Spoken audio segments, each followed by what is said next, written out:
Sonny, Joey, 500. Got some goats in the building. Get ready for a shakedown. Prepare for a shakedown. We from Philly where they clap like huddles when they break down. Get ready for a shakedown. We underdogs, my guy. Kinda used to all the hate now. Prepare for it, man. Y'all get it. My QB got swag. My wideout is award winning. This fly was fly. Joey and 500. Like and subscribe. Yeah. Here's a quote you can sing back. Shake squad up and don't be a dingbat. It's a shakedown. Don't you frown. It's Here a comes the shakedown. Let's go. Yo, by the way, King Dingbat here. Welcome to another Philly Shakedown podcast. Tonight, we have one of our made men in here, so this is actually going to be a sit down with us. How's everybody doing? Joe Castro, welcome to the show, my man. What's good, man? Thank you for having me. Have you seen that? I know this is so random. Have you seen that YouTube channel, Sit Down with Michael Francis? I think his name is Francis. Yeah. Is that where you? Because as soon as you said it, that was the first thing I thought of. Well, That's awesome. I mean, I didn't get it from him. Usually, the mafia, they always say, that they have sit downs. So yeah, that's a dope channel. Yeah. But no, I know that was so random. I'm sorry, but no, I appreciate you guys having me on. I'm excited to talk some Eagles football with you guys as always. But yeah, it's gonna be fun, man. Let's get into it. Yeah, Joey, how are you, my man? I'm good. The weather's been crazy over here, but I'm good. I'm surviving. I still have power. I'm good to go. And I want to say something real quick with Joe, part of the combine and going behind the scenes, doing all the news. There was times I went on Twitter and because he talks like a reporter, he knows how to tag stuff. He does stuff so professionally now. He really kept me in the loop of a lot of news, and you guys definitely have to go follow him on his YouTube channel and on Twitter and make sure you do a lot more. So I appreciate it, Joe, for everything, man. Yes. I appreciate it. It's funny because my dad, he called me up one day. He's like, I'm watching this guy on the YouTube. His name is Joe. He's at the combine. He does a really good job on watching all this stuff. I said, yeah, Joe Castro. Yeah. He did the intro for our shakedown. He goes, really? That's him? I like that kid. I like him. I like his coverage. That's dope. Yeah, that's really a made man. I'm really a made man. Nah, I didn't know all that. That's awesome, brother. That's cool. Yeah, shout out to him. He liked it. But the combine stuff, I watched you all. I only watched you. I didn't really watch anybody else. I thought your coverage was the best, to be quite honest with you. But when other people are crediting your stuff and you get your name out there, it's nice to see that you know what I mean. You deserve so much more, man. And I hope with all the success you get, so. Absolutely. A big part of it is y'all, man. Y'all have opened the door for me on this YouTube side. You know what I'm saying? You guys were always very welcoming. Obviously, we talk off of YouTube as well and always been just supportive friends. You know what I'm saying? Beyond just content creation. So I say it all the time. I couldn't do this without obviously the other content creators and the people that support and just watch. But that's really humbling just to hear, that your pops was watching it and everything. That's really cool. I'm not gonna lie. Yeah. And it was fun, man. And it was a amazing experience, and I'm looking forward to doing another round of some questioning, get all up in these athletes' face at the draft. So yeah, I appreciate the kind words. We need to get Joe a draft 5 hats for when Bijan is drafted by the Eagles. You just hand. You'd be like, look. There you go. As soon as that's gonna have to happen. I do, like I said, I do know the guy, so I might have to just pull up to his crib and let me grab one of those real quick for the draft. Right. So let me say hi to everybody in the chat. Frank Paul's here. Joseph Daisy says he ordered a hat and a shirt. Awesome, man. Welcome to the party. It's going to be fun. Twitsy Dog, a lot of people here. Jeff, I was about to say JoeyShakes is here, but you're here. Bleeding Kelly Green, Twits Dog, Brooklyn Joe, Brian, Alana, a lot of people in here. If I missed anybody, I apologize. We got Dre Diesel. Thank you for joining the Shake Squad Army, bro. Shake Squad Soldier Tears. Thank you so much, man. Very much. Thank you, man. Thank you for joining. It's a great time to be joining these membership too because of the draft coverage. Mm-hmm. It is going to be absolutely fantastic. And so let me just welcome anybody I missed. I didn't say your name. I apologize, but welcome everybody here to the Philly Shakedown podcast. We've got 332 people right off the bat. And Joe, how was your overall experience with the combine, and how did it even go down for you? Like, how So did you get there? yeah, so obviously I do my channel and everything. And I was reached out to from All About the Birds. So shout out to All About the Birds, All About the Sports. Definitely go check them out. But the people that ran their, whatever you want to call it, I guess, I think I know they do a podcast, they have like a website, they do a bunch of different stuff, bunch of different Philly content. But the owner reached out to me and just basically asked me if I would be open to, last minute kind of going down to the combine, covering it for them, and obviously, getting to experience it for myself. So I took the experience. It was, to be 100% honest with you, I say this to my girl all the time because it's like a proud moment for me. But like as soon as I walked in there, I was overwhelmed. I'm gonna be 100% honest with you. It was just really weird for me. It was like the first question was trying to sound like reporters, right? I was trying to be somebody I wasn't. And then as soon as I just was like, you know what, let's just strip it down. Let me just be a fan, get the news I would want to hear, stuff I would want to see on Twitter. And it took me to where it took me. But it was an amazing experience. And I think that I got a lot more respect for what the combine is outside of just them, running in their shorts and throwing the ball around. Obviously, that's a part of it, and that's cool to see. But getting to know the players, kind of, because they're walking right by you. It's not like a hands off. They're carted by security. You can literally sit there. There was a couple times I've talked to a couple of the players while they were just walking by. I knew a couple of the guys, so was able to just kind of pull them to the side. So it was a really, really cool experience, just getting to know them as people, and beyond what they can do on the football field. Because I think a lot of them, we know what they can do, right? You look at their tape, you know what they are to a certain extent as a football player. And to even go further, I was speaking to a lot of media as I was out there and just asking, some of the coaches that were walking by, the trainers, what is really this about? What is this week really about? Is it seeing them do their 40? And the consensus that you get is it's not about getting to know the player. It's about getting to know the person. So, a lot of questions get answered as far as who is this guy. And it was just kind of eye-opening because there is a value in that combine. And I know as a fan, sometimes I'm like, oh, here we go. Another combine. They're just going to run around. People are going to get way too excited. But just to see it on the other side and be able to, share that, I think was kind of awesome. Yeah, that is awesome. Anton, thank you for the super chat. He goes, with Joe on the show, I'd love to see you guys do a full first-round mock using his expertise and Philly's draft method. Curious to see who lands at 30. We would just be calculating the calculations of the cornbread. It's all about the cornbread, my man. It's all about the cornbread. That's something maybe we could do like when we get closer to the draft. Get Joe back on and do a live mock. We talked about doing one of those last year, but we didn't do them. But maybe it's something we'll do. Ryan, welcome to Tinfoil Dingbats, man. Thank you so much for joining. Appreciate you. What does that say?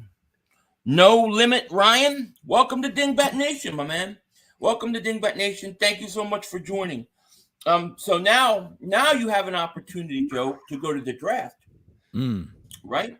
Yes, sir. Yes, sir. Same company. Yeah, same company reached out, and they were cool with what I did the first time around, and gave me the opportunity to go out there and cover the draft. So it's a crazy. I'm excited. Last time I was like nervous and I was like, oh, this is gonna be crazy. But right now I'm like excited. I feel like this is time. I want to keep going. Once I got that first kind of hit, I was addicted, and so I'm ready for it. I'm definitely excited for it. And to kind of bring up what I am doing for that. I am doing the GoFundMe to just kind of try and raise money for that. I don't like asking for money. I don't know if that if you can tell, I'm like stuttering at that one part. But no, we are doing that, and I can't wait. I really can't wait. I think it's going to be more so of an experience because I have been able to talk to some people that have covered it before. It's going to be an experience. I know that there won't be as much for us to learn. It's going to be a lot of like what happened instead of what's happening, with the combine, because it's like you're kind of getting to know all these guys. At the draft, I think is going to be more so those experiences, being able to be back there, seeing whatever you're able to, obtain as far as information. But being able to talk to the players after they're drafted, I'm excited for stuff like that. So it's going to be really, really cool. And I think we're going to be able to get some really good content and, rub shoulders with the right people. That's really where it comes down, getting those phone numbers that you can call up later down the road and ask what's going on. So that's what I'm trying to do. That's awesome, man. That's awesome. And we do have your GoFundMe link in the description. So if you guys want to check that out, definitely go check it out. Help this man get to the draft, because it was the best draft. It was the best draft coverage at the combine. So I know you'll bring it at the draft too, no doubt about it. Super Tony, there's a super chat. He goes, draft number 5. The future will be bright for us. Absolutely, we're all about the draft 5, aren't we, Joe? Oh, we're on it. all about draft. I'm mad y'all don't have the hat on right now. Y'all both need to have the hat on. The hat hasn't come yet. We're still waiting for ours too. As soon as we get it, it will be on 24/7. I will sleep. I will make babies in that hat. It ain't coming off. We're gonna have baby 5s coming out. That's what's up. That's what we need. That's what we need. That's it. Skidmark, thank you for super chat. He goes, I watched Sill's highlight film. I was done in 9 seconds. Dan, so yeah. Well, it is what it is. At least he has a highlight film. We've got none. Daz Steele says, how is Gibbs any better than Gainwell? Seriously. It's the same guy. Gibbs ran behind the best offensive line in college football. He's not impressive. He's not a good 40-yard time. Interesting. All right. So it looks like our chat is having a debate on Gibbs and how good Gibbs is. Joe, you did a whole video on other running backs. What are your thoughts on Gibbs? We'll go right to Jahmyr Gibbs.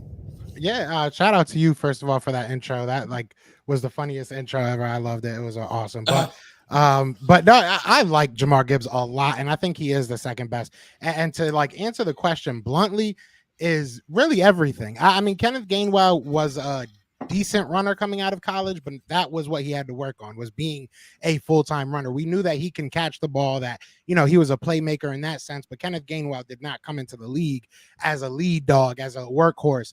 Jahmyr Gibbs was that and more. I mean, he was, in my opinion, he was probably the best receiving running back in the draft this year, and the best option this year as far as running backs go. And realistically, he can probably go toe-to-toe with some of these wide receivers. He was that good.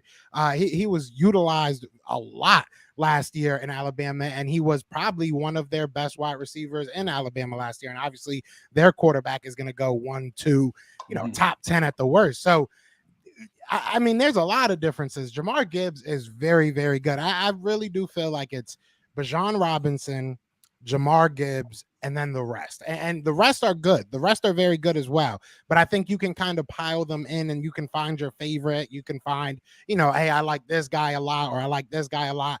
But I feel like Jahmyr Gibbs and or Jahmyr Gibbs, I'm not sure, but Jahmyr Gibbs and Bijan Robinson are your 1 and 2. And I do think that there's a gap between Bijan Robinson and Jahmyr Gibbs, but I think Gibbs is probably still a better receiver than a Bijan Robinson. Bijan Robinson is an excellent receiver. Don't get me wrong.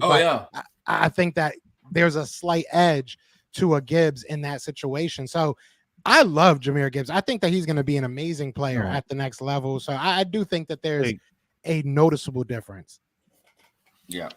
I agree. What about as Joe, as the running back as a whole right now, even getting Rashad Penny, that we're kind of hoping that he could stay healthy, and even having Kenneth Gainwell right now, is he another running back for the Philadelphia Eagles where you can kind of say, we've had guys like Wendell Smollett or Josh Adams, or guys that have looked really good in this backfield?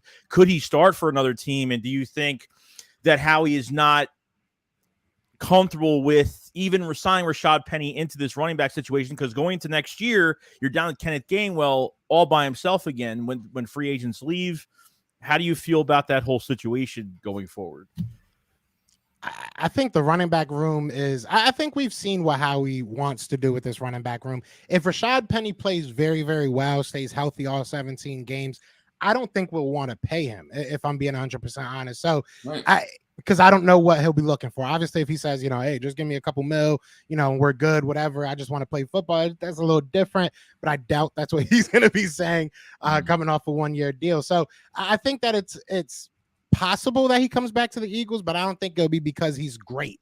If he's great, I think he'll move on. But with this running back group, I think that Howie Roseman does feel comfortable with it. I think that we've heard him, we've heard Nick Sirianni talk about Trey Sermon. We've heard, them talk about Kenneth Gainwell. We saw what they did with Kenneth Gainwell in the Super Bowl and in the playoffs.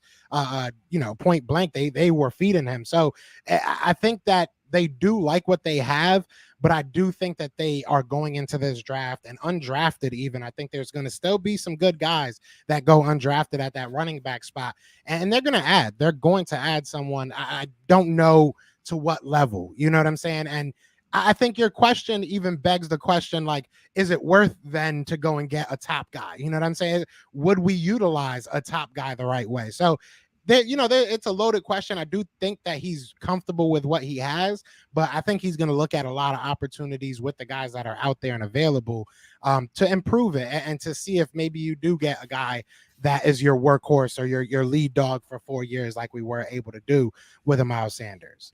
Okay.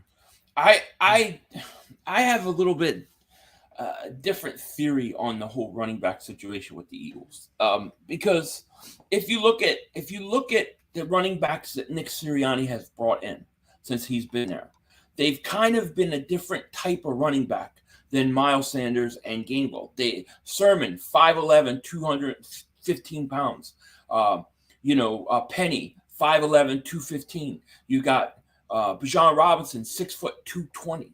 I think they want maybe a little more bigger backs than we're used to. Maybe getting away from those Miles Sanders type backs that we've been used to under Doug Peterson and Gainwell. Yeah. And they like Gainwell, and I think they like Penny, but I don't see how this team can sit back and feel comfortable that they're going to be okay at running back all year with a guy that has been so injured in the past. I don't see how they could do it. That's why I think a guy like Bijan Robinson is actually in play more than people think.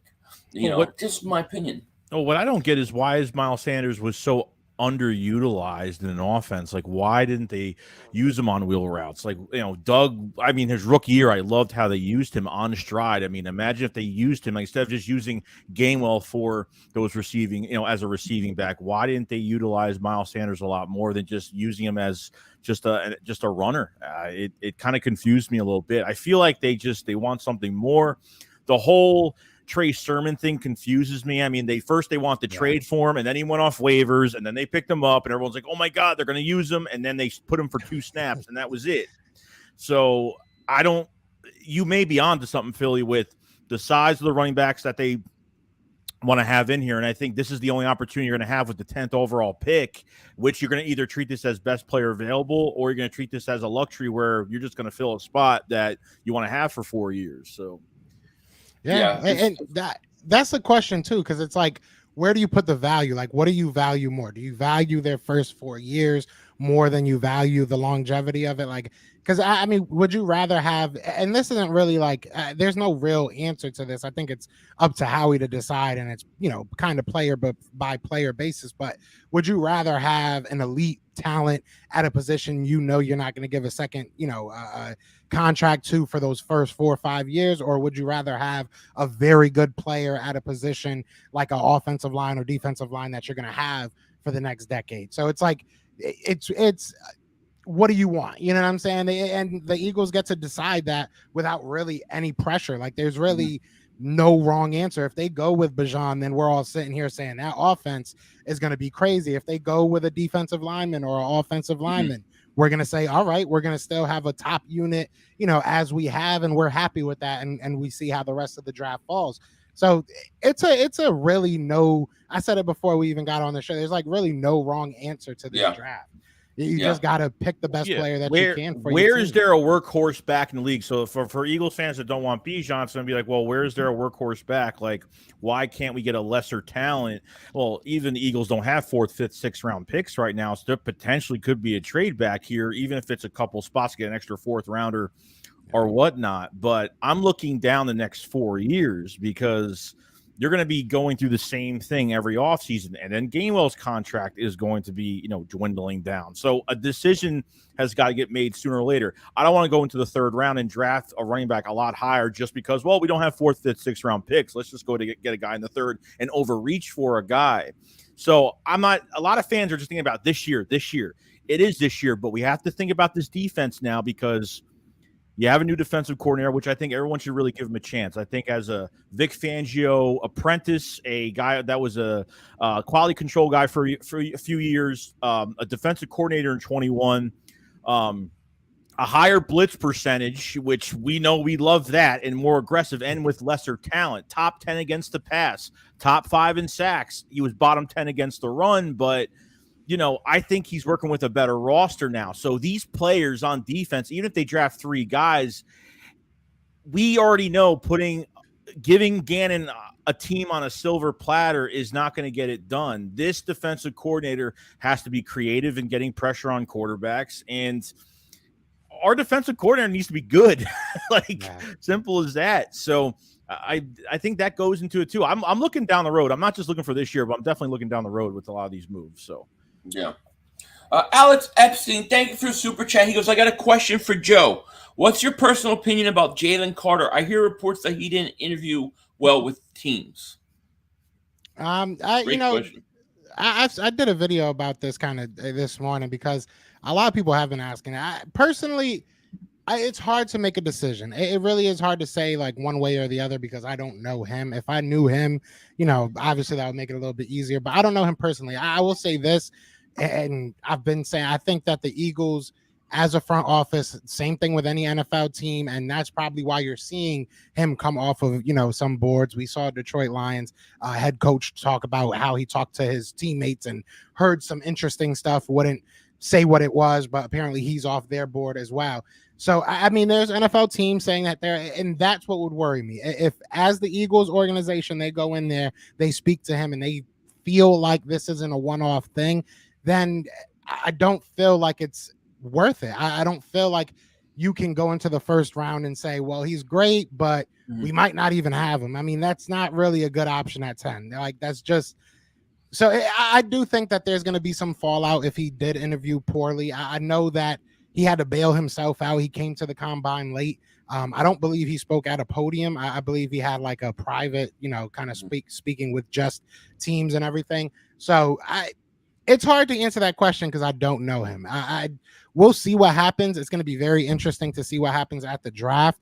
But I think that it comes down to, like I said, that value that the combine offers, being able to just talk to him and kind of get a feel of who he is. And that's going to be huge this draft season. So I don't know. I really don't know. Some people are saying he might drop out of the top 5, drop out of the top 10.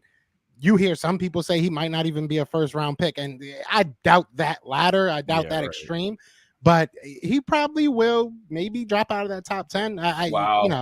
So it's not looking good for him. I feel bad, though. I hope it is just a mistake, and I hope it is just a one-off, and people make mistakes, and he learned from it.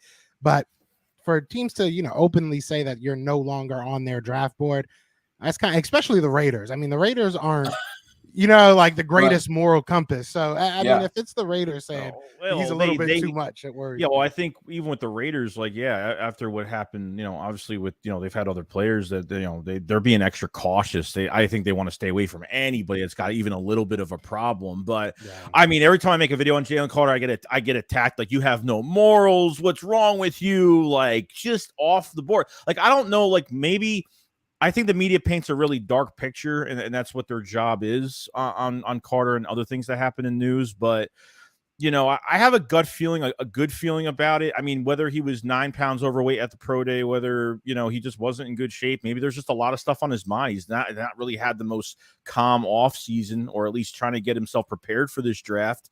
But at the end of the day, the talent is there. And, I think he would have a good support system. I think Philly would agree with that too, with, Nakobe Dean and Jordan Davis. And the Eagles they love giving guys second chances. They love letting those personalities show, and they love guys like that. They don't temper anybody down to showing themselves. So it could be realistic because obviously he's the second best talent. On the board here. So it just depends what you want, what you don't want, if you're into it or not. So yeah.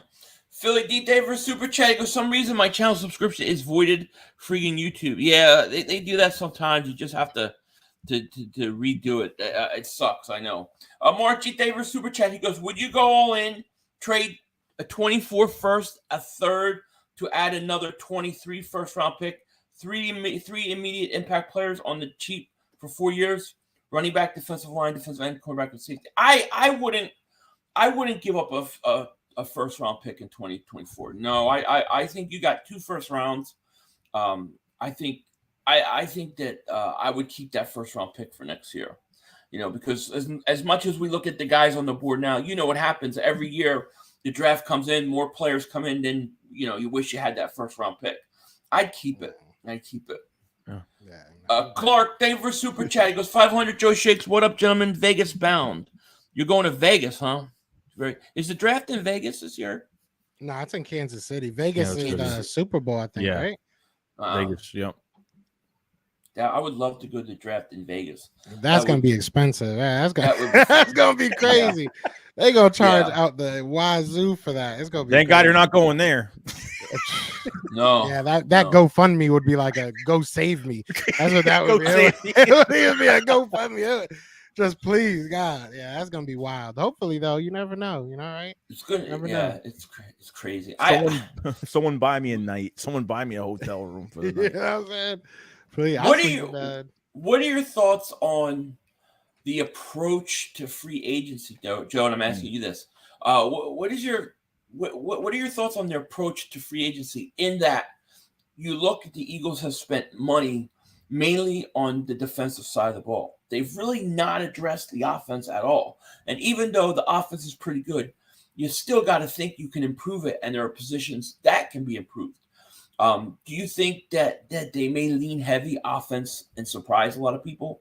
Like, I think they're going early. I think they're going offense early and often.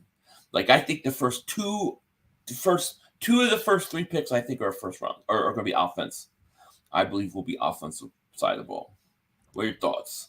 It definitely could be. It definitely could be. I mean, the Eagles, I think this year was all about like just kind of filling holes and then getting to the draft. Because I don't think that you look at a lot of the players that we did add, there are a lot of high upside guys. Like, I think that it was we know we have money coming in next year. We know we need to just kind of get to next year. So let's get some guys that can fill holes at the very worst. Obviously, some players we have a little bit more faith in than others, but I think it was like, let's get some guys that we know can at the very least play ball and try to fill the holes in the draft. So, I mean, when you look the holes, baby. Yeah, I walked right into that. But I mean, you look at what the Eagles need, right? I know a lot of people would love another wide receiver. You can make an argument we need that, lead back, running back wise. Maybe offensive line on the offensive side of the ball, but defensively, you probably need an interior defensive lineman, maybe another edge at some point in this draft. And I would say maybe some linebackers. I think tight end offensively is a spot that might surprise some people because I think there's a lot of really good tight ends in this draft. And if you are able to move back, get into day 3, get into like a, early to mid, day 3 pick, you could be looking at a couple really good tight ends. So I wouldn't be surprised to see them go out there and try and grab a guy in the 2nd, 3rd, maybe 4th, like I said, if they can get in there. And shock some people and be like, whoa, I didn't see the tight end coming. Because you look at what we have in that room, I think that's probably more of an urgent matter than the wide receiver. I think that you have 2 elite wide receivers. You have an elite tandem with Devontae Smith and A.J. Brown. And Quez Watkins, we can all, argue about him. It is what it is. You can add another veteran, I'm sure, throughout this offseason, or maybe add another guy in the draft late and have them compete. But tight end, I mean, I like Jack Stahl, I like Calcaterra. They've shown like flashes here and there, but you really don't have another guy outside of Dallas Goedert. So that could be something that's on their mind. Yeah. But you can go anywhere. You can really go anywhere. And I would be kind of happy as long as it's the right player, right? Like, just don't grab a punter in the 1st round. And I think I'll be cool with it at this point. Yeah. I think I think they really just need to stay best player available, and in context, like you're not going to take a quarterback or something like that. But, if they do that, I think they're fine. Buzzology says, yo, Philly Joey, what's up? Philly, there's a gift delivered to your P.O. box today. We would love it. Oh, okay. All right. Well, thank you, man. I'll try to get up there tomorrow. Here's another thank question you so much. too, Joe. Appreciate it. As much as I feel like the Eagles, I mean, look, and I understand drafting offensive linemen. Like, obviously, it's not a sexy pick for everybody. We all know that. But I feel like within the first 3 rounds, even watching Howie on New Heights, okay, and even talking about like I think he puts the offensive line into Jeff Stoutland's hands. He puts that whole entire thing into him to make decisions for that. It wouldn't really surprise me if they got an Osiris Torrance and with the second first round pick. How do you feel about Cam Jurgens? Cam Jurgens playing that right guard spot now? Do you feel like they have to put him there? There's no choice. We can't redshirt him another year. And when it comes to first round picks that we kind of already have, like drafting a safety in the first round, where the Eagles already hit on that position 2 times, like, do you feel like you can't redshirt a first round pick like that going into this year? I think no. I just to answer the first part of it, I guess I think Cam Jurgens is very, very athletic. Even to go back to the combine, a lot of people, even the players, were talking about Cam Jurgens, and a couple of the centers. I think it was Anderson. I want to say it was Jack Anderson, but he was talking about just watching Cam Jurgens play and how athletic he was and how he could move around. So I think he could play guard. I don't think that and especially when you have a guy like Stoutland, if he feels comfortable to put him out there, then it's cool. But part of me does think that it's going to be a little bit detrimental to the Eagles. Maybe not so much Cam Jurgens, but detrimental to the Eagles, because now you really only have 2 years to see him if you don't play him at guard, right? Like if you don't play him at guard, now you have 2 more years. He's only got 4 years. He was a second round pick. So it's a little bit more of a rush. Now the time is like, all right, is this kid good or not? Whereas if you were to either have him start at center or, at guard this year, you get to see what he can do. Again, I trust the guys that are making those decisions at that spot. But, so the other half of me is like, it is what it is. As long as he's, getting developed, I think he'll be fine. But as far as going in the offensive line with the draft picks, I think there's a lot of guys. You brought up Osiris. He's a guy that definitely maybe could be a guy they pick up at 30. DeJuan Jones is a guy that if you feel comfortable, working with him, he has a crazy body. I mean, he's built like a house. And he's even a guy that he moves side to side. That's kind of one of his weaknesses, is moving to his lateral, quickness and just ability to move laterally. Realistically, he's very, very big. But if you put him with a Jeff Stoutland, he might be able to make him do that. Another guy, Cody Monch, probably maybe late first, maybe early second. You can look at somebody like him. There's a lot of guys, and I don't think that it's a bad decision to grab and stash. If you're able to get Peter Skravinsky or a Paris Johnson at 10 and say, hey, you're going to sit for a year or 2 behind Lane Johnson, and then you're going to take over for him in a year or 2. I mean, right now we might be like, damn, we wanted Bijan or we wanted this guy. But in a year or 2, we're going to be like, that Howie, he just knows what he's doing, So I don't find a issue with that. And, now we're hoping that Nakobe Dean and Jordan Davis are those guys that we kind of drafted a little early, and now they get to go out there and put out work. So there's a negative to it, because obviously you don't get to see as soon as they get on the, team what they are. But at the same time, it is what it is. This is a business. You got to keep your assets kind of going. And especially at that offensive line and how much we put into it, it's always smart to have some cheap options that you're developing, and especially if they have talent. I'm going to tell you guys, this is maybe crazy. And I know that a lot of people that I did a video about this didn't like it. But if I'm in a situation where Bijan is gone and I'm not taking Jalen Carter, and I'm in a situation like that, and let's say Paris Johnson is there, I have no problem with the Eagles taking him. I'm okay. Yeah. If the only thing I have to worry about is that I get one less year of Jurgens before I have to extend him, what do I care? Because I'm going to extend him. Kelsey's going to be gone by that time. If I get a guy like that, and I could put, especially Paris, I put him at right guard, where he could play left tackle, right guard, right tackle. And I know he's going to right tackle eventually, but I put him at right guard right now. I mean, this offensive line is set for years. Yeah. For years. Think about you got Mulata, Dickerson, Jurgens, and then Paris. All you need is one guy, and you're set for the next 8 to 10 years. Crazy. I would not have an issue with it at all. You know, at a very good price at that. At a very good price. Very good price. I mean, you're talking about plug and play guy. You know, but I mean, I saw Benzology, and I haven't clicked on his thing yet, but he was talking about how he wants Jackson Smith, Enigma. He wants him at 10. Like, I don't know if the Eagles would take another first-round wide receiver, but could you imagine putting him in a slot like that? Like, to me, the idea of improving the offense and making it another level is like so appealing to me, because I know it's going to take time for us to recoup some of the losses that we've had on defense. And if you have a better offense and you give your defense a little bit of time, I think with the way that they're going to have to extend Jalen Hurts and his contract, and when you look at when it's going to kick in, this is why, you know, this is why I want Bijan, because if you have him for 4 years at the peak of the extension for Hurts, you're not paying him any money, and you still have a threat there, a weapon. I think that's very hard to replace. That's why I think everybody's so caught up in defense. But the Eagles' bread and butter is their offense. It's always been their offense. And the fact that they haven't gone the entire free agency period without addressing it makes me feel like, no, this team is going to address the offense. And they're going to do it through the draft, because they know that it's going to be friendly contracts over the next 4 or 5 years to help Jalen Hurts. I truly believe that's what's going to happen.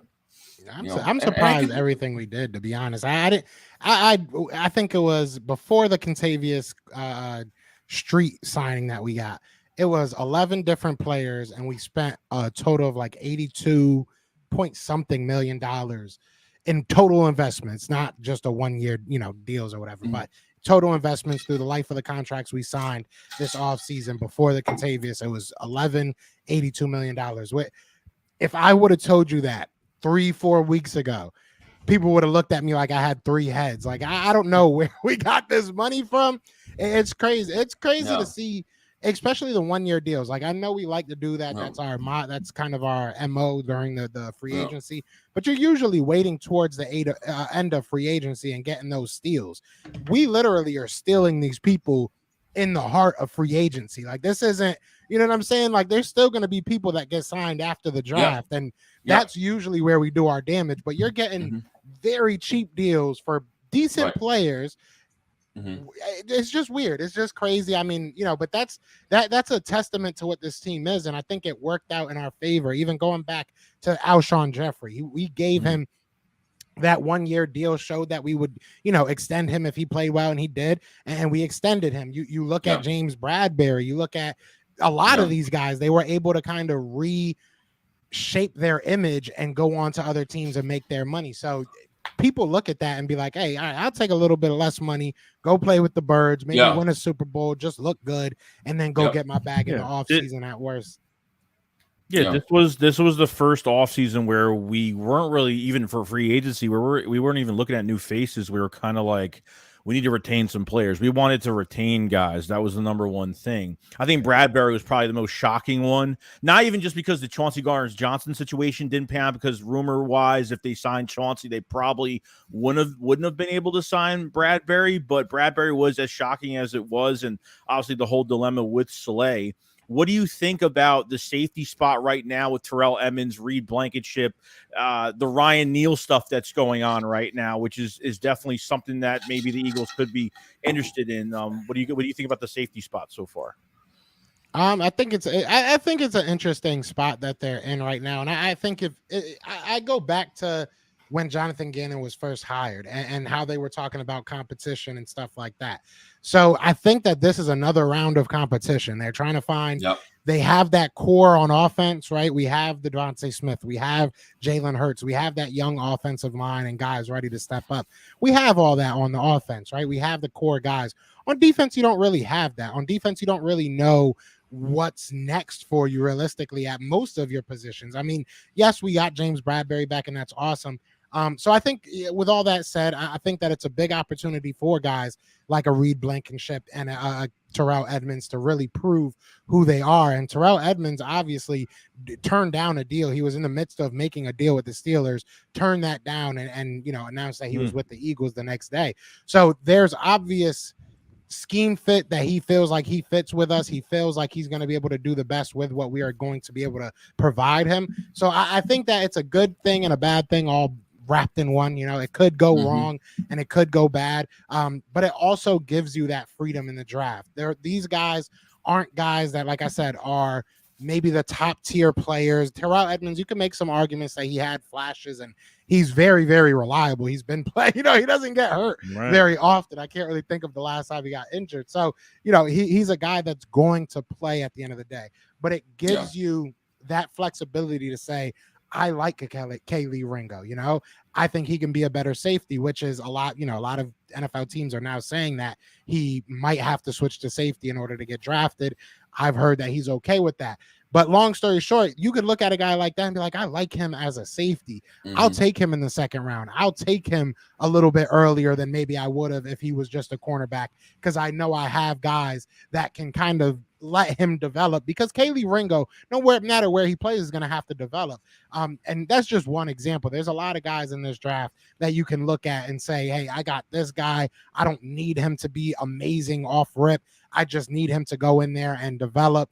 And it just gives you that freedom. And that's the biggest thing about this offseason is you're not going into the draft saying, bro, all we have is Reed Blankenship and Kayvon. Like, what are we going to, then you're really like, we have to take a safety, or we don't have a James Bradbury, then we have to probably take a cornerback. Right now, you don't go into the draft and say they have to take this. You know what I'm saying? And that's a beautiful thing. There's not many NFL teams that can say that. Yeah.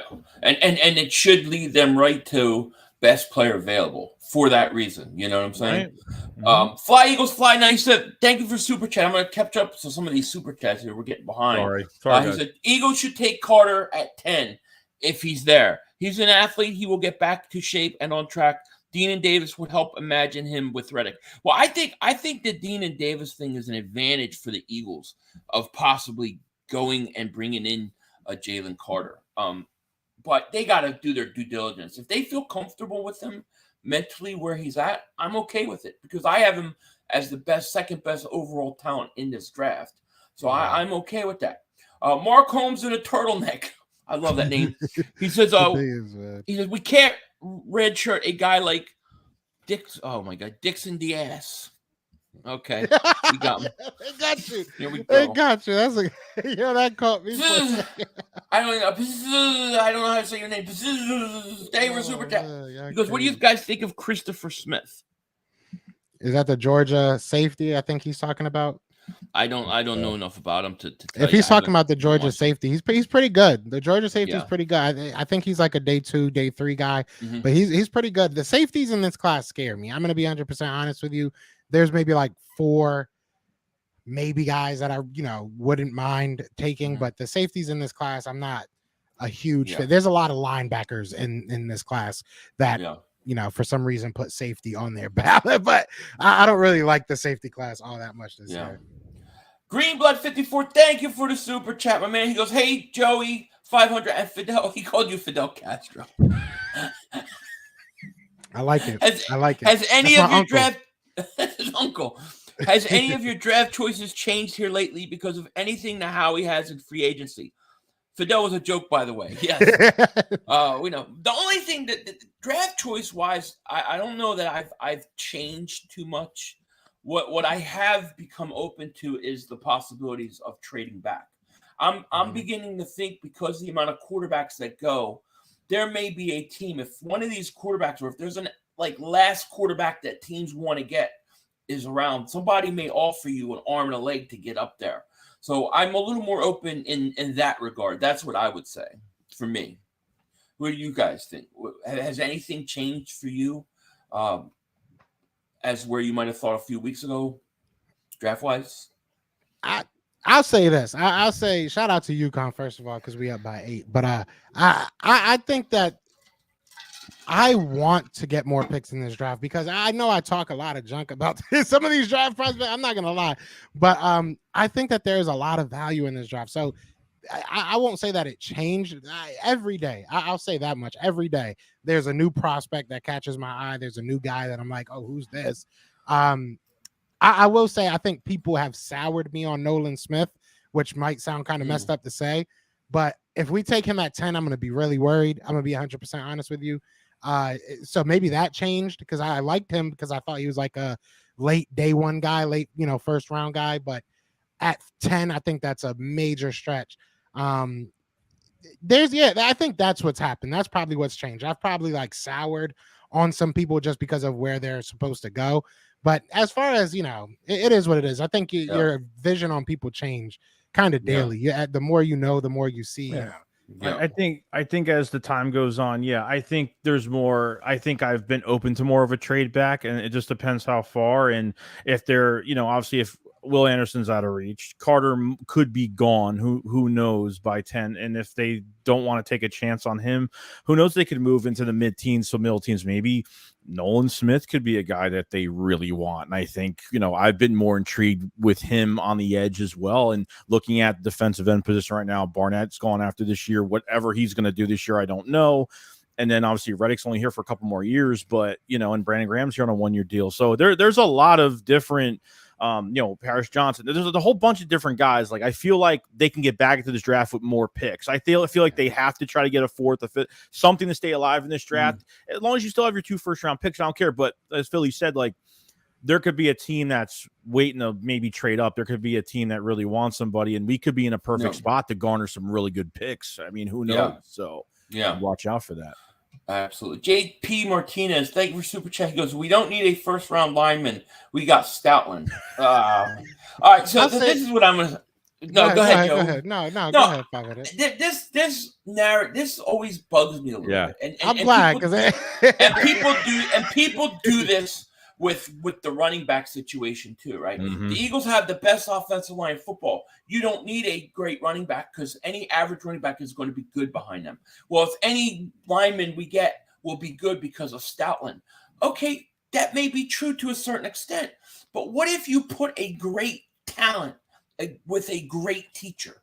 What do you get then? Hall of Famer? What do you get when you put a great running back talent with the best line of football? Well, Emmitt Smith, I mean, what do you get? Why would I want to allow that to limit the kind of guy I can get with upside? I just think it's like you're hurting yourself by thinking like that. You don't avoid talent because you think you can get average play somewhere else. That's just how I see it. What if your boss came up to you and was like, "Listen, man, I know you like this register. I know that this, helps you calculate everything, but we just going to give you a calculator and some pen and pad, and you're going to do it on your own because we know you can do it. You don't need all that. You don't need all that stuff." Right. You know what I'm saying? No, it doesn't work like that. You got to give him talent. He loves to be here. Jeff Stoutland loves to be here, and he's great because we listen to him. You know what I'm saying? Obviously, he's amazing at what he does, but it works both ways. We have to give him the talent. We have to help him out. And people look at Jordan Mailata and act like that happens every year. That doesn't happen every year. So, we do. I agree with you. I'm glad everybody gave the like. I mean, look, Andre Dillard is not here. Andre Dillard was under Stoutland. It didn't work out. Exactly. So it happens, Mm-hmm. All right, T-Bone, I want to answer this. All right, I want to have a little fun with this. 8500, I just turned you into Howie. I just shrunk. It's draft day. You're in charge. It's all on your shoulders. Take us to the first 4 picks and or moves. Not what you want or wish, but what does Howie do? So you're asking me to do what I think Howie Roseman is going to do, not what I want to do. That's what he's asking me, right? So I can't. All right. Well, I'm going to say this. I think the first round, I think they're going to go offense. I think they're going to go Bijan Robinson. And that's what I want too, but I can't help it. I can't separate. You're technically Howie, so I mean that's. But all right. So I think I honestly think the Eagles are going to go offense first round with their first pick. I think then the 30th pick, Howie, I think he's going to trade back. I think he's going to trade back for multiple picks. And then I think in the second round, he'll draft either another offensive piece or a defensive lineman. And then, in the third, maybe like a receiver or whatever. But if it's me, I'm going to be me. I'm going my boy, Bijan Robinson at 1. Then at 2, I'm thinking a guy I might like, and I'm falling in love with this guy. He might be in our second round. I might try to get him a second round, but Keon White, very, very raw, very athletic, very talented, needs time. If I could get him in the second round, I would. So I would probably go Bijan Robinson, and then I would go with defensive lineman. Then I would try to snag Keon White in the second round. And then in the third round, I may go running back again. I may go, Devin A-Chain? Because I think he could be a return guy. I want a premier return guy on my team. The Eagles special team has been horrible. That's our weakness for years. And I look at him as somebody who could be a return guy. So I would probably go 2 offensive players and 2 defensive players. And I think that's how we would probably do. Joe, give me the rundown on Tank Dell, and like everyone's saying, he's Deshaun Jackson. And does his size not bother you, or is it just me? Is he Donnell Pumphrey and Adrian Killens all over again? What's the issue with Tank Dell and what he could do here? I think Tank, he's an interesting guy. You said you want to, I know 500 say he wants a return guy. I think he would be an interesting person for that. I don't want to compare him to, his size does kind of worry me. I'm not going to sit here and lie to you, but when you watch him on film, I mean, he's not even that fast. There's nothing like, he doesn't have that top end speed. It's all about his footwork. It's all about how he moves within his routes, and he's able to find separation, and he's obviously able to make a lot of plays. The way that they utilize him was a lot different than, most college teams utilize their, number 1 wide receiver. Cause I know production wise, I'm pretty sure he was their top guy. He's a guy that can definitely make a difference for this team, but it's going to be a conscientious, effort. Like, Nick Sirianni is going to have to draw it up that he gets the ball. They're going to have to make, a concerted effort to get him in position to win. So I don't think that it's such a just drop and play type of guy. But he's not a bad player, and the size does scare me, but he's not Deshaun Jackson. He's not Deshaun Jackson. What do you think of A-Chain? I think he's fast as hell. I think Devon A-Chain, or however you say his first name, Devin A-Chain. Yeah. That boy's fast. That boy is fast. But that's his calling card. I don't think he's really an Eagle type of guy. Like I think that his size too, he's like 5'8", 5'9", something like that. I agree. So I just don't. I think you have what he can give you in a Kenneth Gainwell. Maybe not as fast. Don't get me wrong, but Devin A-Chain, I think he broke records as a track star. So, but he's also a returner though. He's been successful as a return. That's why I like him. But I mean, that would be like a mid to late round pick. I mean, that he'd be. It ain't gonna work out for him. That's just it depends where he goes. I know the Cowboys like him a lot. I don't know with Tony Pollard if they would still grab him. But what about he's Keon an interesting White? guy. What do you think about him? Say that again. Keon White, the defensive lineman, the edge from Georgia Tech. Yeah. I like him. I do like him. I think that he's been going up boards, especially because of his offseason performances and stuff like that. Yeah. I think he's good. I think he is very good. I think that he's in the class of the people are going to hate me for saying this, but I think that he's in that class of guys like Nolan Smith, where they're not 100% there at what you want them to be, but they have a lot of upside. I really do believe. I agree. I agree. I think he's very raw. good. Yeah, and that's why it kind of soured me on the whole Nolan Smith, because it's like I'm not taking him at 10. I'm sorry. There's a lot of guys that I feel like are going to be there over Nolan Smith, but Keon White is somebody I think would be nice. Like if I could get him the second or third, I'm like I've been watching a lot of him the last few days. I really like the kid. I just think he's just raw, very talented though, very explosive. And if you could just develop him over time. he could be somebody in the future. That's for sure. We harp on special teams a lot too, and I don't know why Michael Clay. He's part of the Chip Kelly tree, so I've already not liked him since he's been in the building. Anyway, and why he got a raise, I don't know. But I know we make fun of guys like even like Turpentine from Dallas. We say Philly says Turpentine all the time. It's the funniest crap ever. We want a guy like that's back there. And obviously, when you look at free agency, when you look at the undrafted free agent prospects that they can go get, and then you have to look at like late in the season too, in training camp and preseason, where they could, they have to make cuts. Now, the new rule this year is they have to make cuts from 90 to 53 in one day.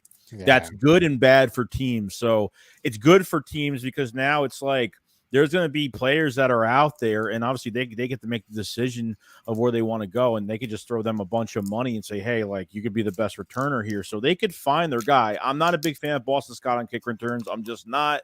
And I think Covey has a lot of flash, and I think the blocking schemes are just really bad. I feel like there was a lot of times there's a lot of times where he runs into anything but open space, and then there's other times where, man, that guy could dance around everybody. And even not giving, they signed Devin Allen to that 3-year deal. I know the guy hasn't played in 6 years, the Olympian. Like, why didn't they give him a chance? Why are they not at least using him? He had that one deep ball in the preseason game, and that was it. And they just never.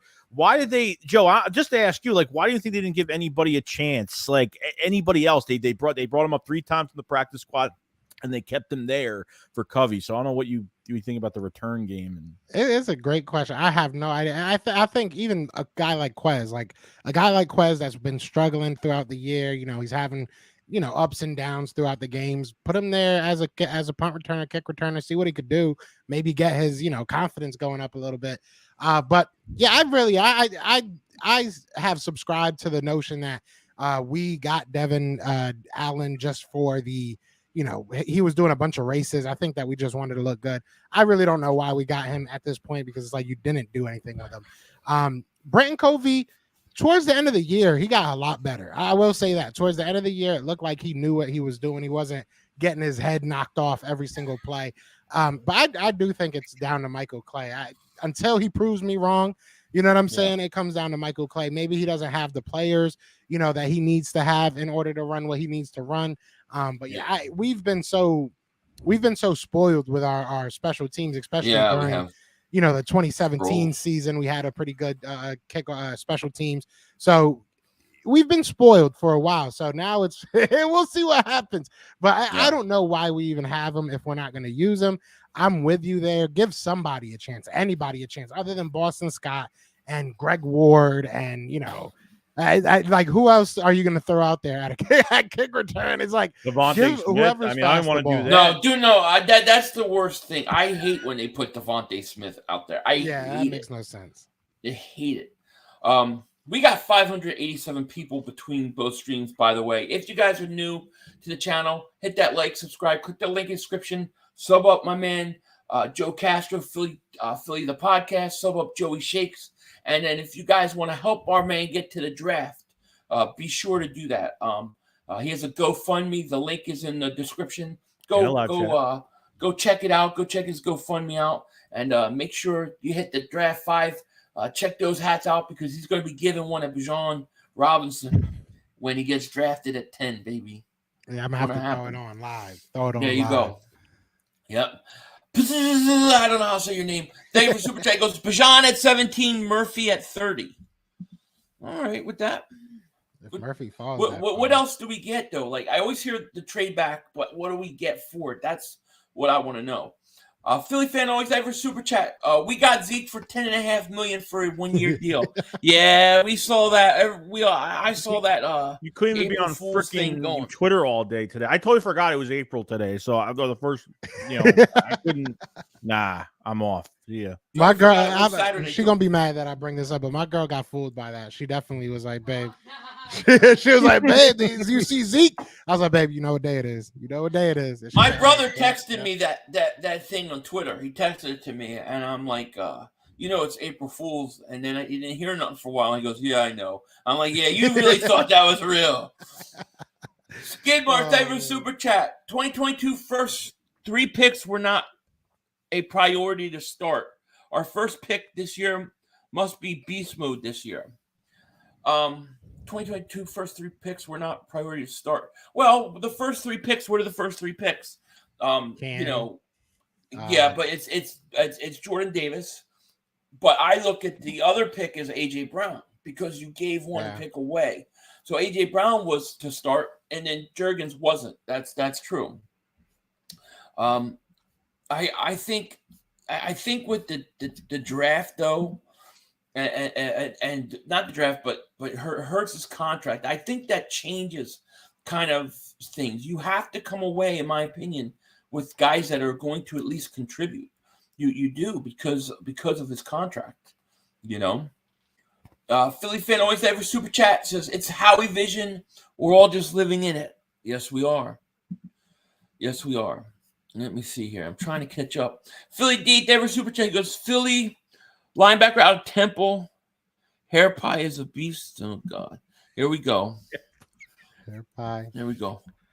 The start of it all. I'm trying to say it in my head now. I'm trying to figure out. Backyard Bird Podcast. Denver Super Chat. He goes, if anyone in our division gets 5, we're in trouble. Yeah, I agree with you there. And also, Backyard Bird Podcast. Member for 8 months of Dingbat Nation. Thank you for your support. There's only one right draft pick, bitches.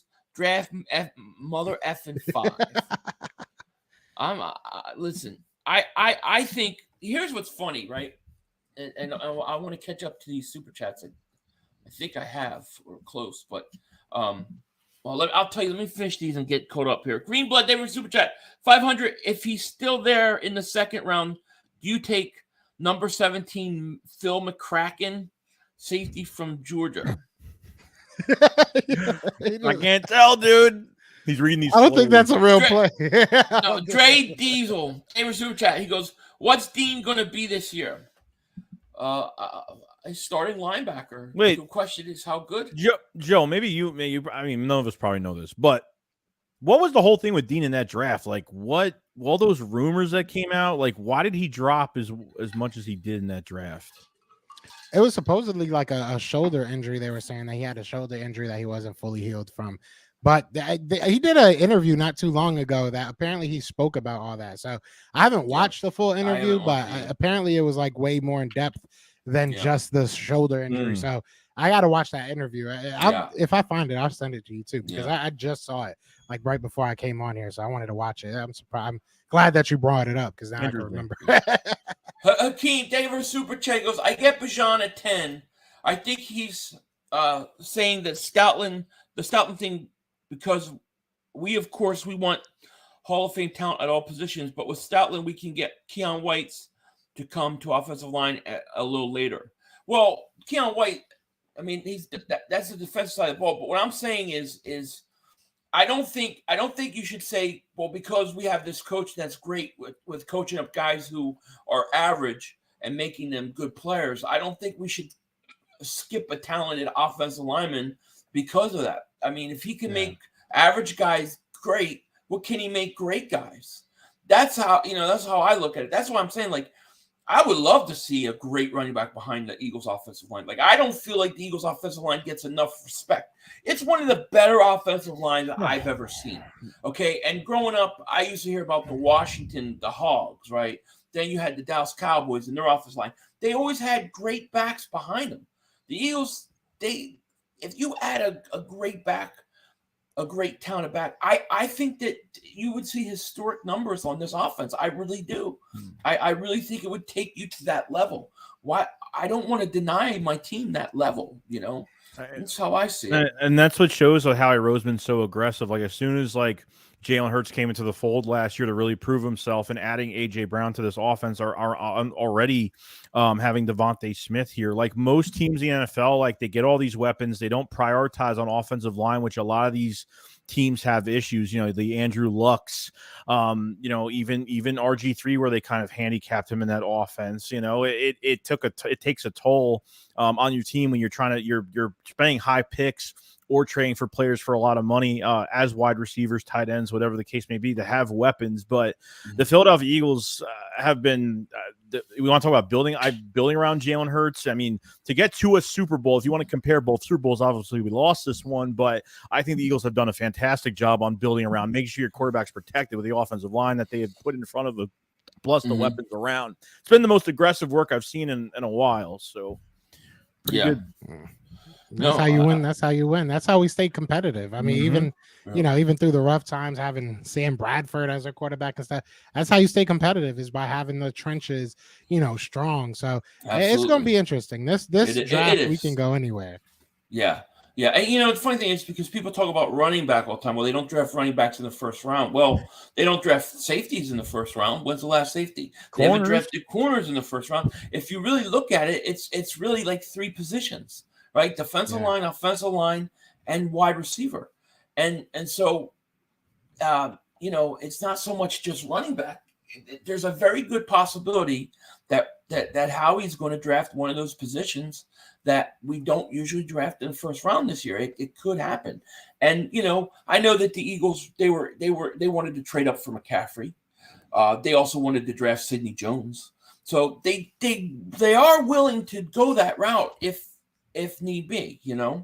Well, realistically, they wanted CMC last year. I mean, they put a pick out there. Why did they do that? Like, were they plan on giving CMC a long-term deal? Even Ezekiel Elliott, when he came out in the draft, the Eagles had a lot of interest in him coming out of that draft. Like, I think the writing's been on the wall for a while. I mean, I understand, but Yeah, we don't want to talk about that Ezekiel Elliott. $10 million, he could be ours. You know what I'm saying? Apparently. System of the nonsense, 500. If we draft 5, what number will he wear when he comes to Philly? If we draft Bijan Robinson, he's got to wear number 0. He's got to wear 0. Mm-hmm. I don't think he can wear 5. I think 5's retired.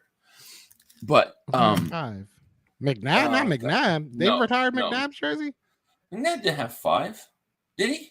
Yeah, they did. They retired his jersey. Yeah. I didn't even know they retired McNabb. Yeah, McNabb will always love you. Remember? I feel bad now. Yeah, he's got to wear 0. He'd be agent that would 0. Be dope. That's my agent 0. Dope. Yes, I would take 0. Really that would be dope. Yeah. I think there's a lot of guys. I mean, like I said, there's really no wrong answer. But there's a lot of guys I would be excited to see on this team. There's a lot of running backs I would like to be excited. I would be excited to see in this draft. I'm excited to see whoever gets called. I just can't wait. Joe, who's your number one guy? Who's your guy? Like Bijan's ours. Who's your number one guy?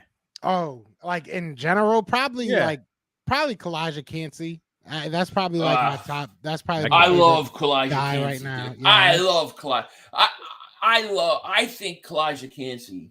And I think he's the perfect complement piece to Jordan Davis. Yeah, I think he's I really like Kalijah Cansey. But the question is, I have about Cansey is, where's he going? Because I see anywhere from top 10 to like late first round. Like, I have no idea what to expect and where he's going to go.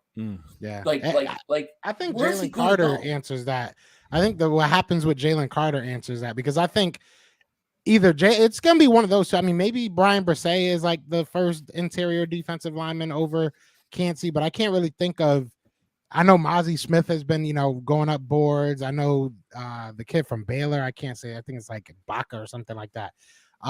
There's a couple interior defensive linemen, but realistically, I think Kalijah Cansey's that second best guy, in my opinion. I think there's a big gap between him and Jalen Carter. Don't get me wrong, but I think that talent-wise and just what you can do with Kalijah Cansey, you can literally line him up on the interior. You can line him up as an edge rusher. You can line him up standing up, to be honest, and he can still rush the passer. So I think he's a very good to elite pass rusher. People are going to be worried about his size, what he's going to be in the run game. But in a lot of the times you see the tape, sometimes he does get bullied. I'm not going to say here and say it never happens, but in a lot of times you see him at least hold his own in the run game, which I think that's all you're going to really ask him to do. He's not going to be most likely double teamed that much when you got a Jordan Davis next to him. So, I love what Kalijah Cansey could be. Maybe not at 10. Maybe 10 is a little bit too high, but I wouldn't be mad at it. I would do it. Like I would, if he's going to fall to the back end, like if he would fall to the back half of the first round, like 17, 18, I would take Bijan at 10 and trade up for him. Now you're talking, baby. Now we're talking. Philadelphia Jokes is 500. I'm going to give you a pass on the 5. Yeah, I had a brain fart for a second. I was trying to think back to the old days. I was trying to think back to like 40s and 50s. I was thinking to myself, they didn't retire McNabb's number. I'm like, oh yeah, they did. They did. Yeah. Brain fart. Buzzaldi says, I'm surprised for the almost complete dismissal of Penny, best running back in the league yards per carry. But how many? The problem with Penny isn't the talent. The problem is it's hard for people to really believe or accept that he's going to be healthy for 17 games. That's the thing. I mean, how many? That's the problem. How many games is he playing? He's got a high yard per average, but in how many games? I think Penny's very talented. And if we keep Penny, we're going to keep him. But if he goes out and he plays really good and he plays 17 games like a lot of people think, guess what? He's gone. He's going to walk next year. So then you're going to need another running back. I mean, $600,000 guaranteed. I mean, you got him for nothing, really. So. You got him for nothing because he's not healthy. Right. Like, I'm not trying to dismiss the guy. I like him. But I just think that you can say, well, we believe that this guy is going to be great if he's healthy, but don't you have to have an insurance policy because if he's not? And then if he is healthy, he's a 1-year guy. He's gone. We're going to just keep doing this every year with running backs. Yeah, but I don't believe how he sat there and signed Penny and he was like, okay, we're good. Like, I just feel like it's not. I feel like it's not settling that this is a comfortable spot to be in, even with Penny here. But I agree. Barkley has been injured half his career. Yeah, Barkley's been injured too. And Barkley, he kind of saved himself last year with that good year. But there are people who will literally make the same argument with Barkley that he's too banged up. He's not worth the money.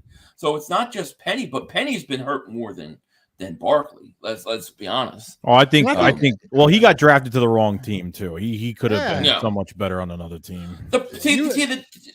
No, go ahead, Joe. No, I was gonna say you look at what Saquon Barkley went to a team with no offensive line, no quarterback, and realistically, for most of their time, no coach. So, I mean, he was destined to fail. Like if he would have got drafted by the Cowboys, if he would have got drafted by the Eagles or a team it was a good team, it's a little bit different. That's why the value of a running back to me is so weird to really try and define, because the value of a top tier running back to a team like the Eagles that are, going to go to the playoffs and want to win a Super Bowl is totally different from a team like the Houston Texans that need to figure everything else out. You know what I'm saying? So like, I think that it's an argument. It's definitely something you got to talk about. Yeah. When people say, you don't draft the running back in the first round, I believe that unless it's the right team, like unless it's the right spot, like the Giants taking a running back at that point when they were rebuilding is stupid, because by the time you kind of rebuild, your running back's going into a second contract. But if you get a team, let's say like the Buffalo Bills or the Philadelphia Eagles, a team that's ready to compete right away and you just be able to plug them in, then you've got some. Then to me, it's okay to do it. But not when you're rebuilding like the Giants were. The Eagles, they're not rebuilding. They're on the verge. I like Penny. I think Penny could be a huge steal if he's healthy.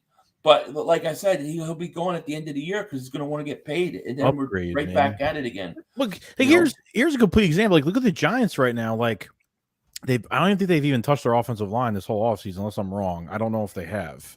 Okay, no. You have the guy from the Raiders at tight end that's got an injury problem. He's a good player, but it's got an injury problem. They got Shepard. He hasn't played in, a year and a half. I mean, they bring Campbell. I mean, it's just like, you're paying your quarterback. You just gave your quarterback an extension, and you're not aggressive going to get that number one guy. I don't care if you go in the first round and get JSN, if that's who you want to get. Is that going to be your answer? Like, that's what I'm saying. The aggressiveness is just like Howie Roseman at the combine, that interview we had when teams or GMs try to copy him, like they're always 10 steps behind. We saw the Jets do it, total fail. We saw the Rams do it, got a Super Bowl out of it, but now we're kind of paying the price for it, where they thought they would have a long tenured, more years of competing. It's just this GM, man, is past 2 drafts have been crazy. 2 off seasons have been nuts. Crazy. Yeah.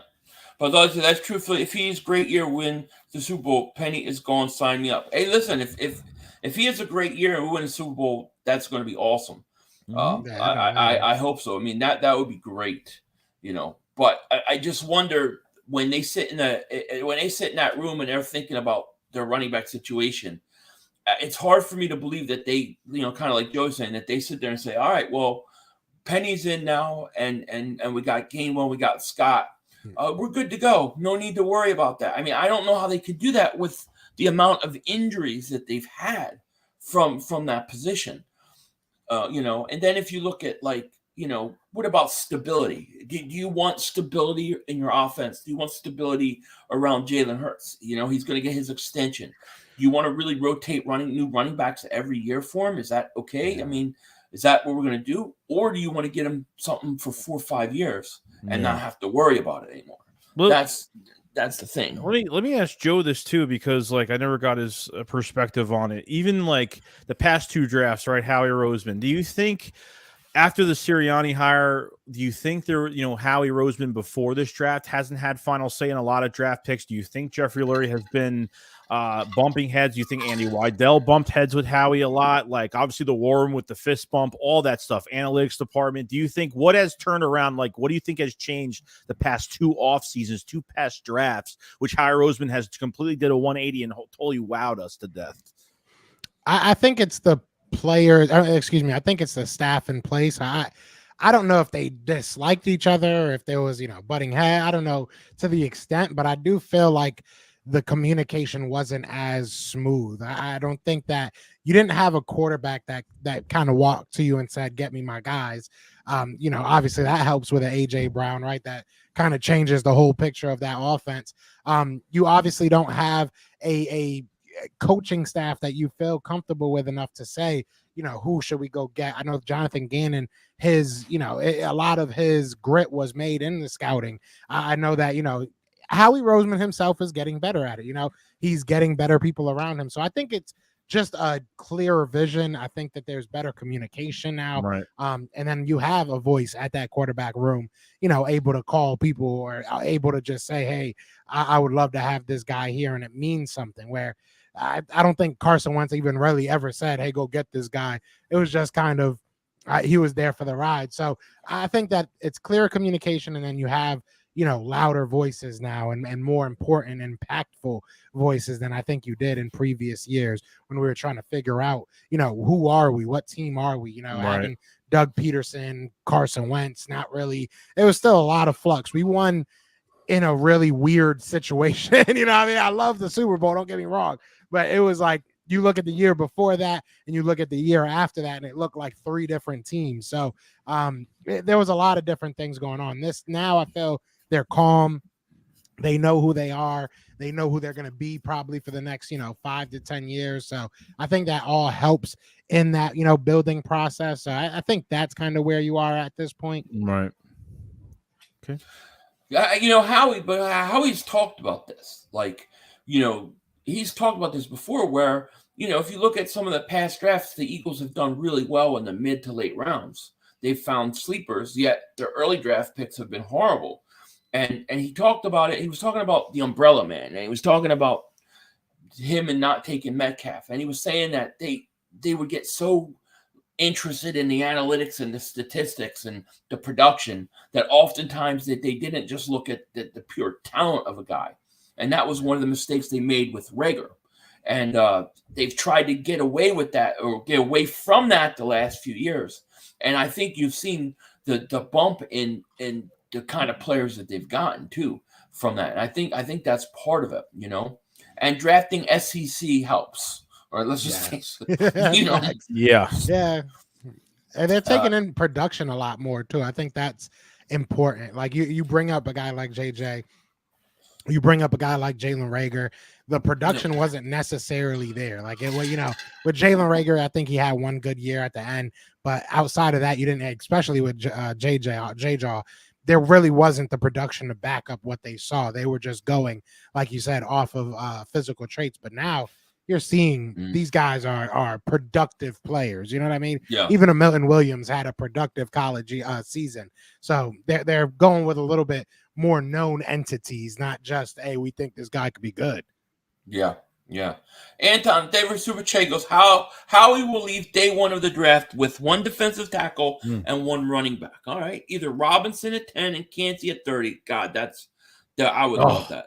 God. Carter at 10 and Gibbs at 30. Avila is my pick at 62.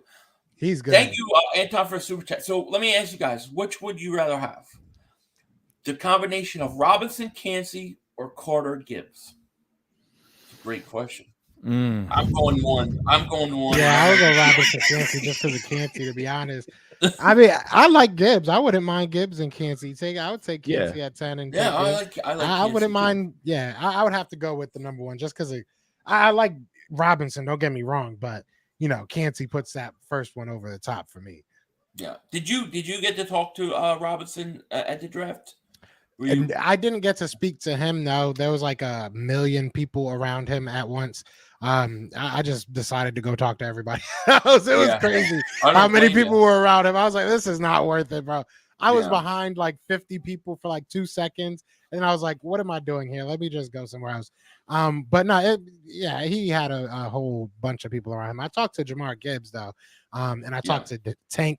Tank he looks like his name. Like that man is huge. He scared me. I'm gonna be 100% honest. He scared me. I was a little bit worried, standing next to him. Yeah. Kendre Miller too. Kendre Miller is a buff dude. That dude is a lot stronger looking in person than he is on tape. But yeah, no, it was cool.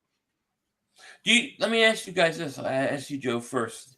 Do you think there's any chance? Do you think Howie's got any plans to pull some sort of trade for, let's say, a Jeffrey Simmons or a Kevin Byard? Do you think that something like that could possibly be brewing behind the scenes? Maybe draft night trade again like a year ago. I do think that we're going to probably trade one of those picks. I don't know if it'll be for a player, but there's a strong possibility. I do believe that. Now I'm not going to say like I was told anything or anything, but if you look at a lot of the stuff that's happening around the league, you look at the owners meeting and kind of who was talking. It seems like Howie is definitely got his ears to the streets, as people would say, because even you look at the Terrell Edmonds signing, that's a big thing. And why is that a big thing to me? Because like I said, he was already signed. He literally, I don't know who or how they got it leaked, but somebody leaked that he told the team that he was not going to be signing that contract anymore.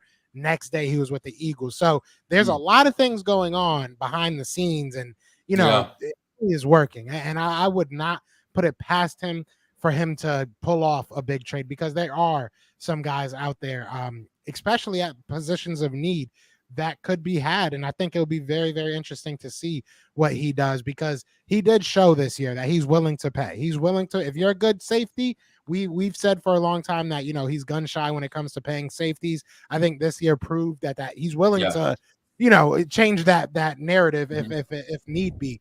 So I think that it's a very large possibility. Do you think like backloading a contract is like a big, like more for the team, but less for the player type contract? That's a tough situation. It sucks, because are you kind of like with the I'll do this with the CGJ contract, the second one that we heard of. That one is kind of messed up, and in the sense of like, as a player, I would be a little bit upset about that as well. I mean, you're asking him to basically make $3.5 million for his 2 years, and then 17 mil at the end, which we all know, Howie, you're not seeing that 17 million.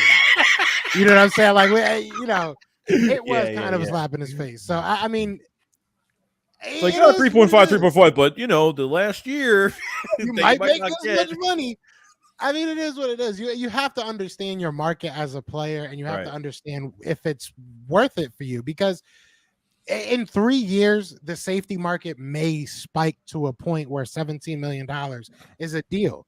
Realistically, if I told you 10 years ago that $50 million for a quarterback is, hey, we might be getting a steal here, you would be calling me crazy, right? So I mean, it might get to a point in 3 years that, hey, no, we're glad to have you at 17 mil and everything works out and it's a fairy tale ending. But we know how he wasn't going to see that 17 mil. So and I mean that situation I think was kind of a, if you want to come back, because from hearing what Howie said at the owners meeting, from all the reading that we've seen, all the rumors that we've seen, all the reports and everything, it feels like to me that, and this is what it seems like is being said, that Howie Roseman gave him a real offer in the beginning.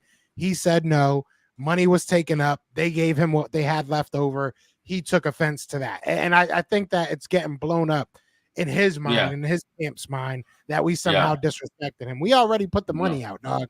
What do you want us to do? We had $10. Exactly. We said we would give you $10. Like, so I think that it was kind of both sides just kind of screwing the pooch on that one. Yeah. No, I hear you. So we're an hour and 24 minutes in. Jeez, it went quick. I want to touch on one more topic before we go, and that is the third wide receiver spot, the Quez Watkins spot. I think, have to at the very least, bring in competition for him. What are your thoughts going into the draft with this wide receiver 3 spot? Do you think Quez could get traded, moved? Do you think they're going to draft somebody to compete with him, sign somebody? What do you think? I'm biased. I'm gonna put that out right now. 500. Joey, I know. What I'm saying? I try to be 100% honest with you. I am biased when it comes to Quez. I know his trainer. I know he's been working this offseason. I know he's, really upset with what he's seeing on the internet. But realistically, I'm going to take that bias away for a second. I do think that you have to, at the very least, I agree with you 100%. At the very least, bring in somebody to push him. I think that Quez has a lot of very unique and I think he has elite speed. I think that's fair to say. But I think he has a lot of unique talents. I think that this year was a upsetting year for not just him, but us as fans, right? We're upset with, the drops, the timing of everything. Because when you really look, and this is one thing I've been trying to kind of say over the offseason, is when you look at a lot of these replacements that people bring up, when it comes to veterans, at least, you look at a lot of their numbers, and realistically, Quez has done a good job as a wide receiver 3. We look at the big drops, the timely, costly, fumbles, and we just harp on that, which is fair. Don't get me wrong. That is big. But I think we're not looking at what Quez is as a whole. Like a lot of these plays that he dropped, like that big fumble that I'm thinking of, that he got that huge catch. I want to say it was in the playoffs that he fumbled the Washington game. That was week 8. Yeah, that was the first loss of the year. But bro, that was an amazing job of getting open, right? Like, you know what I'm saying? Like that was he was wide open on that play. So it's like I have a hard time just throwing away the baby with the bathwater. I think that you can upgrade that position and still bring somebody in. If they hated Quez that much, I think that Zach Pascal would still be here. I think that they still have faith in Quez, and I think we should too, to a certain extent. This is his year. You're going to have to go out there. You're going to have to make plays. If he doesn't, then it is what it is. Joe, I think that we have to let him try. Did he have a grade 2 shoulder sprain? I don't know. I know that he has played injured. I know that, even because I know he took some time off before he did go to. So shout out to his trainer, Steph Brown. I've had him on the show a couple times. Really, really good dude. But I know he showed up late this offseason, as far as going back to work out. I don't know if it was because of the Super Bowl, if it was because he was recovering from something. But I know throughout the year he was dealing with some injuries, dealing with some shoulder injuries. I don't know the severity of it, but I do know he was dealing with a lot of things throughout the year. But to be fair and to be blunt and to be kind of harsh, who isn't, you know what I'm saying, in the NFL? No. So, it's unfortunate. I'm just saying, like, consistently, like, he disappeared from the offense. They used more of Zach Pascal. They used more double tight end sets. So obviously him, and then obviously when Goddard was gone, it made it kind of worse. And I think it kind of helped the team too, because they started using Devontae Smith was always on the comeback routes. They weren't really attacking AJ Brown and Devontae Smith, and they really started to attack with him a lot, which I liked. But leading up to the Super Bowl or at the Super Bowl before that, he really wasn't inconsistent. Quez really wasn't inconsistent games. And why do you give this man like one of the biggest potential catches that he has to make in a Super Bowl, which went right through his hands? Now, I could probably say he got held on that play, no doubt. But that's what I just didn't get. I think Quez just needs competition. They need to push somebody else in there to kind of push him. And it might be one of those Nelson Aguilar, Mike Groh type, seasons, putting a fire under him and maybe doing something good. Like, I like Quez a lot, but he's, he had it, at least he was very humble about it. He said he had a down year, and I know he'll work his tail off this offseason. So I just think they have to bring some competition in there. And I know he could stretch the field. And as a wide receiver 3, it's tough in that position because you don't know when you're getting the ball. And there were times this year where Hurts throws a good pass to where he's supposed to be at, and sometimes Quez wasn't even looking that direction of the ball was even coming. So being that wide receiver 3, like, I don't like that position because you're one of the main guys, but you're that third option out there, really, or you could be one of the last options out there. So that's what I kind of want to know. I don't know. I want to see him utilized more close to the line of scrimmage as well. Like, I think, yes, we know he can stretch the field, and that's awesome, but get him on some of these screens, get him on some of these sweeps. Let's get some, let's get a little interesting here. Let's run some RPOs with Quez getting some blockers in front of him. I don't think that this year, I didn't see enough times, and it's no, fault of anybody, really. Like we said, it's hard to get every single person involved, but there was far too many times that I go into a game and I'm like, let's get Quez going, and we just don't do anything to get Quez going. And hey, look, you can run 100, go routes. You can run 1,000 go routes. Right. That's tough. It doesn't matter how fast you are. We praise Deshaun Jackson because of his very innate ability and unique ability to track the ball in the air. That is not an easy thing to do. So, and I'm not making excuses for him. I know I said I'm biased, but there's a lot more things you can do with a Quez Watkins, with a guy that has speed like that, than they were. So there has to be a little bit of onus taken on by the coaching staff as well, and say we have to get him more involved. But I think you're 100% right. I think Quez, he owns up to it, and like I said, from everything I hear, he's just as mad. Like, he's just as upset. And I think he even went on Twitter a couple of times. He probably deleted. Everybody deletes their tweet now. But I think he went on Twitter a couple of times and was like, kind of saying that he's upset with what he's seeing from people. And, it's fair. I think that people are lighting a fire under his ass. And that might be a scary thing. I would love to see a motivated Quez Watkins. If we haven't seen one yet, I would love to see it. That's great to know, because I have been called a lot on my channel in the comment sections the last Quez Watkins supporter out there. I remain it's good to know I'm not the only one, because I don't want to trade him. I think he's got tremendous talent still, and I do want to see some competition, but I'm not ready to give up on Quez just yet. So it's good to know I'm not the only one out there. Arnold Davis super chat. He goes, "We will draft Darnell Washington, tight end from Georgia. That's why they wanted the number 0. Oh, so they could draft him. Yeah, a lot of people talk about drafting him, man. We'll see. There's some good tight ends. That's my hot it'd be hard for me. I mean, that would be tough to draft a tight end early. That'd be interesting. In the second round. That's my guess. I'm sorry. Thumbo Davis super chat goes, just picked up Elliott for $10 million 1 year. Yeah, we saw that April Fool's one earlier, but nice try. I appreciate the try. And if you guys notice, it was quiet, no squeaking today. Look at that, Joe. My chair don't squeak no more. Oh my God. How you like it? You like it? I like it. I love it. I can see. They look so comfortable. They are really comfortable, bro. Do you have one too? You have the same one? I got this. Well, yeah, I got the same one. No, I don't know if it's the same exact one. Well, he's got black and white. I have black. Yeah. So damn, mine's is trash. I'm gonna have to. They said they said we want you to try it out. I said my ass beats the crap out of these chairs. I'm a big boy. Yeah, I go through a lot of computer chairs. So see if they'll take like a Michael Vick signed jersey or something as payment. I got it. Dude, this thing's great, man. It's great. My wife, she sits in this thing. Her feet don't even hit the ground. It's built for a big boy. I like it. And I told people, like I did the review of it, and I said, "Oh yeah, I'm 6'2". People were like, "What? What? We thought you were 5'8", 5'9". Yeah, I saw Like what the hell? Everybody thinks I'm like some small Italian dude walking around holding my crotch all the time. Well, like, Italians aren't really that tall, you know. I know. I'm 6'2". What can I say? Just under.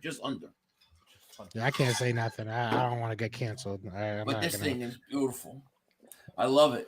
No squeaking today. Every time, like when we do the other streams, I'm always moving, like trying to not squeak. So Joe, more. So did you get any more information on like where you're supposed to go at the draft? Like, is there a hangout area? Are you getting free coffee, a nice buffet? Is there like what's going on? Well, last time we got there was food and there was coffee and it was like actually awesome. They have like a media room and everything. But honestly, the NFL is the worst with communication. It's funny because you go through NFL communications and they do not communicate. So last time I learned, I think the week before, maybe 2 weeks before. So I still haven't even gotten any information. I'm still waiting on everything. They usually wait till like the week before, 2 weeks before. So I'll probably get more information in the next couple days, maybe next week or so. But I'm assuming from what I've heard, because I have been able to talk to some people that have gone. So because I want to get my bearings a little bit. From what I heard, it's a lot of hoopla. There's going to be a red carpet this year. I don't know how they did it last year, but that wasn't like for media. So you can go on the red carpet, talk to these guys, get, quick little interviews and stuff like that. So I'm definitely going to be doing that. And just anywhere that I see, anywhere they let me in, I'm going to go, anywhere that they let me go in, I'm going to go in. But realistically, what I want to do is get like the stuff, like with the experience of it, because usually the media is like a couple hours before the actual, hoopla and everything. So like, I should be able to enjoy most of the first round as just a spectator. So I should be able to get most of that media stuff out early, but I want to get just a lot of content like actually out there. Cause a couple of my friends, a couple of other content creators actually live out in Kansas City. So I'm going to be meeting up with them. So it's going to be a bunch of stuff. I'm trying to get so much content and just so much stuff. I'm trying to get all my news stolen again, because there was so many people that didn't, I'm not going to go. There's a lot of people that didn't credit me. I'm looking forward to that. Is somebody helping you like camera wise? Are you doing like a DSLR camera with like you're going to be using like a phone too, like both? Maybe so both? I have my Sony. I have my Sony that usually goes out with me. I'm still trying to, figure out all that I'm going to use. I know one of the guys that I know out there, he does a lot of media. He actually works for Kansas, the football team. So I know he has a couple hookups that I'll probably try to utilize. But yeah, I'm going out there with my Sony. I'm going out there with my phone, and I'm grabbing everything I can. The phone realistically is a lot more convenient, because then I can just post it. And because in the combine, I did start with like a camera, and I was going to start there and try to actually, upload stuff and edit it, but everything's happening so fast. Get it out and quick. I just wanted to get it out. Yeah. So that's probably a lot of stuff will be happening with the phone. But the content, once I get back to the hotel and everything, I'm definitely going to have basically the same setup. You know what I mean? My girl's a photographer, so she's going to make sure I don't look dumb when I'm out there. She'll call me and let me know. So no, it's going to be fun. I'm really so excited, because that's awesome. We're happy for you, bro.